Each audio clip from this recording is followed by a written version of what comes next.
د شرقی تاڼې په حدود ابشار کالونۍ کې غلو د یو کور د مخې نه 125 موټرسایکل چې کوم دی هغې ته پټ کړی دی او تښتېدلی دي. دې حوالې سره چې شرقی تاڼې کې کوم FIR درج شوی دی په دې کې مدعي دی راحت ګل دا د ابشار کالونۍ اوسېدونکی دی.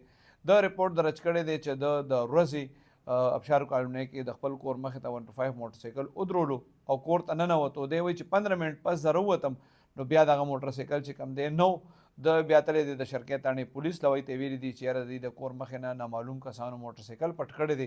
پولیس بیا په دې کیس کې د نامعلوم کسانو خلاف د موټرسایکل د غلا FIR درج کړی دی او د هغې تلاشي شروع کړی دی.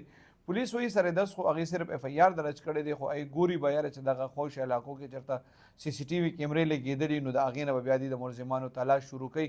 څنګه چې ما تاسو ته وویل دا موټرسایکل چې کوم دی دا چې کوم پټ شوی دی دا 125 دی او تاسو ته ښه پته ده چې په نن سبا په دې مهنګایي وخت کې د 125 موټرسایکل چې کوم دی د هغې قیمت لکونو روپۍ دی. نو څنګه چې پولیس FIR درج کړی دی الله دې وکړي چې پولیس کوشش وکړي او دې سړي له دا موټرسایکل را پیدا کړي.